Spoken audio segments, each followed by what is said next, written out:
Golden diamond light weight ఆభరణాలు వందల రకాల డిజైన్స్ ఏవైనా సరే ధర మాత్రం ఒకటే. వెగా జ్యువెలర్స్, వెలలేని వైభోగం, తరుగులేని నమ్మకం. సో నమస్తే.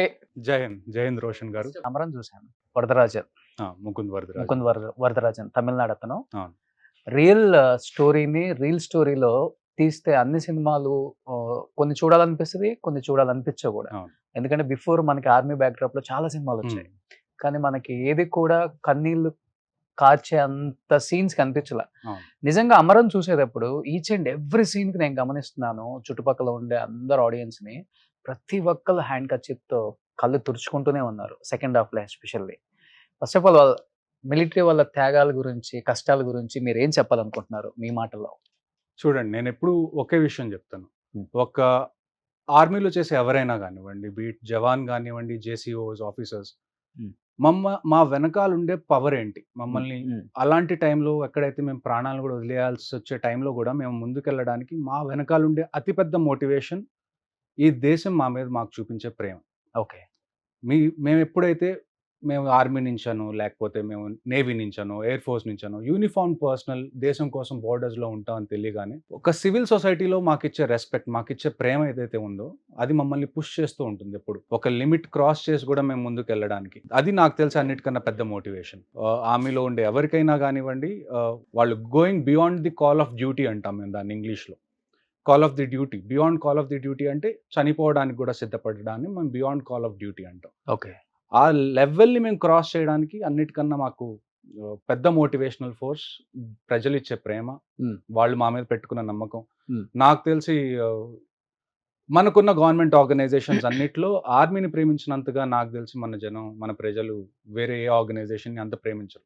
మేబీ అదే అయి ఉండాలి. నాకు తెలిసి ఎవరు ఆర్మీలోకి వెళ్ళినా కానీ వాళ్ళు మైండ్లో పెట్టుకునే విషయం ఏంటి అంటే, ఇవాళ నేను ఇక్కడ రాత్రిపూట నుంచొని ఉన్నాను కాబట్టి మిగతా వాళ్ళందరూ వాళ్ళ ఇళ్లలో ప్రశాంతంగా నిద్రపోతున్నారు అని. సో ఇది నాకు తెలిసి మోటివేషనల్ ఫ్యాక్టర్, చాలా పెద్ద మోటివేషనల్ ఫ్యాక్టర్ ప్రతి ఒక్క సైనికుడికి. సో అంటే రియల్ స్టోరీలో అంటే మనం ఆయన గురించి చెప్తుంటే రోమాలు నిక్కబొడుచుకుంటున్నాయి ఆ సినిమా చూసేటప్పుడు, ఆ వరదరాజన్ గురించి.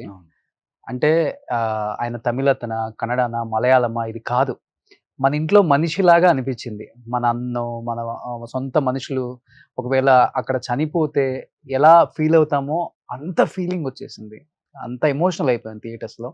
ఆయనతో పాటు ఒకే చోట ట్రైనింగ్లో ఉన్నారు కాబట్టి ఏమని చెప్తారు ఆయన గురించి? మీరు విన్నది, చూసింది అంటే ఏమని చెప్తారు? మేజర్ ముకుంద్ వరదరాజన్, అశోక్ చక్ర, ఆయన ట్రైనింగ్ చేసింది ఆఫీసర్స్ ట్రైనింగ్ అకాడమీ చెన్నై. ఆయన మాకు కొన్ని సంవత్సరాలు సీనియర్. నేను కూడా ఆ తర్వాత ఆఫీసర్స్ ట్రైనింగ్ అకాడమీ చెన్నైకి వెళ్ళి నేను కూడా ట్రైనింగ్ చేసి, అంటే మనకి బేసిక్గా 3-4 అకాడమీస్ ఉన్నాయి ఇండియాలో.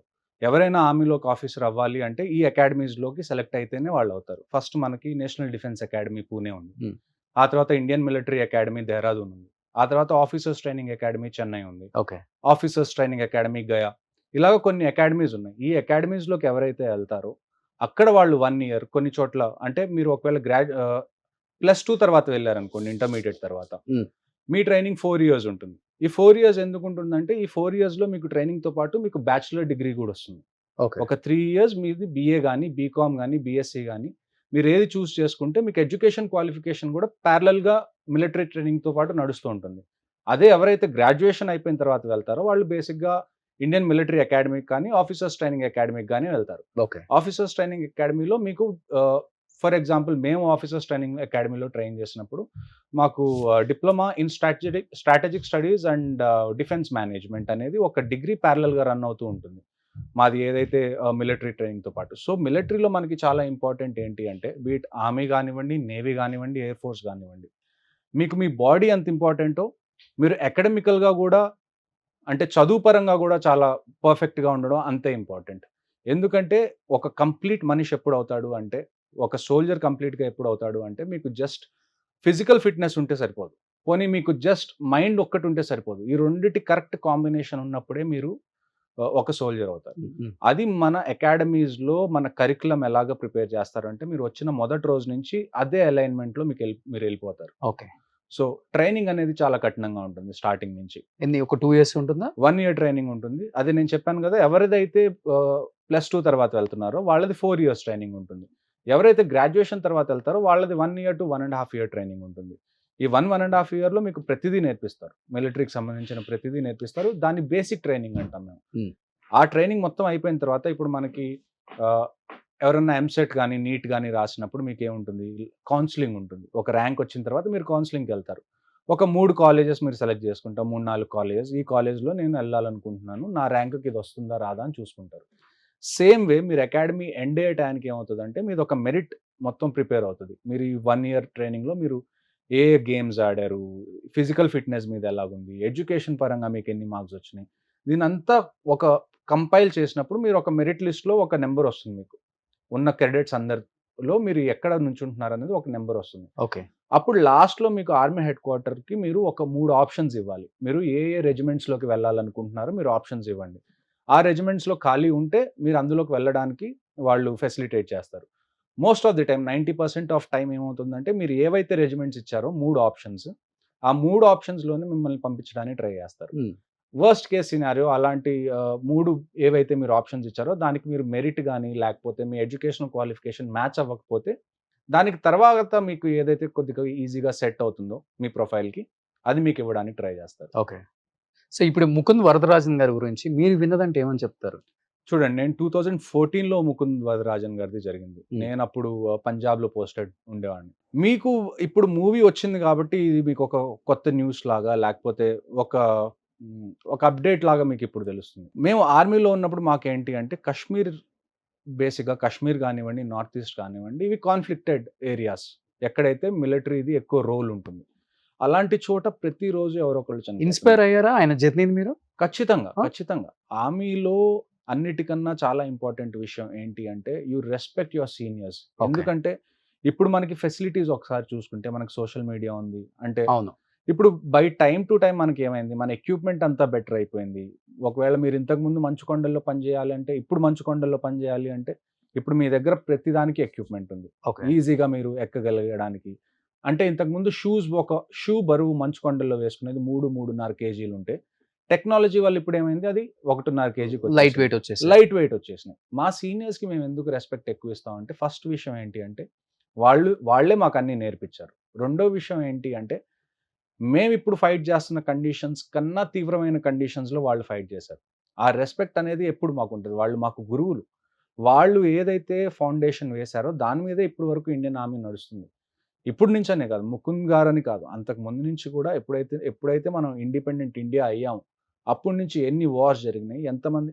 ఇప్పుడు మీరు ఒక కార్పొరేట్ కంపెనీ తీసుకున్నారు అనుకుందాం ఫర్ ఎగ్జాంపుల్, మీకు ఎలాగుంటుంది, మీకు P&L స్టేట్మెంట్స్ ఉంటాయి, ప్రాఫిట్స్ అండ్ లాసెస్. మహా అయితే ఏం పోతుంది, డబ్బు పోతుంది. కానీ ఇక్కడ ఒక తప్పు జరిగితే మీది ఏం పోతుంది, మీది ప్రాణం పోతుంది.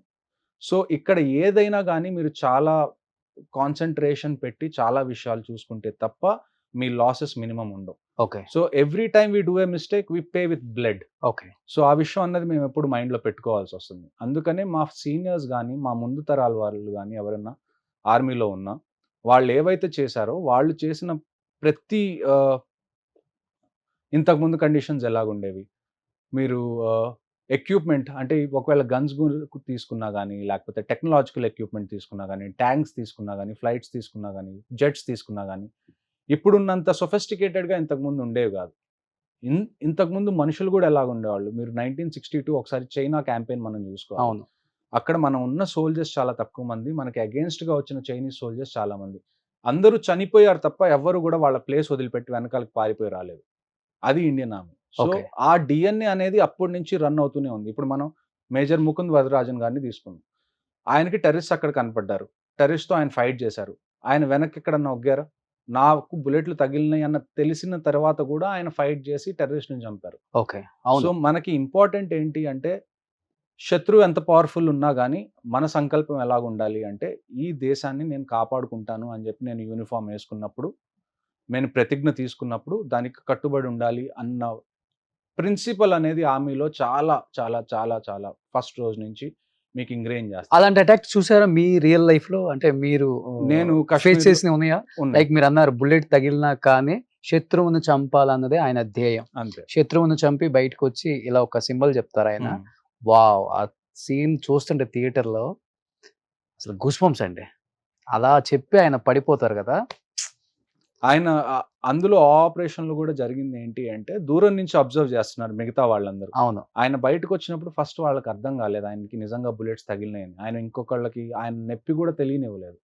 ఆ తర్వాత ఆయనకి ఎప్పుడైతే నేను టెర్రరిస్టులందరిని చంపేశాను అని కన్ఫర్మేషన్‌గా ఆయనకి కన్ఫర్మ్ అనిపిచ్చిందో, ఆ తర్వాత ఆయన కింద పడ్డారు. సో, నేనదే చెప్తుంది. మీ రియల్ లైఫ్‌లో చూసారా? ఫేస్ చేసారా అలాంటివి? ఫేస్ చేశాను నేను. నేను ఓకే. కశ్మీర్‌లో సేమ్ అదే రాష్ట్రీయ రైఫిల్స్ దేనిలో అయితే మేజర్ ముకుంద్ వరదరాజన్ గారు సర్వ్ చేశారో, నేను గూడా అందులోనే సర్వ్ చేశాను. హ్మ్. బెటాలియన్స్ వేరు. కాకపోతే బేసికల్లీ రాష్ట్రీయ రైఫిల్స్ అనేది కశ్మీర్‌లోనే డిప్లాయ్ అయ్యి ఉంటుంది. హ్మ్.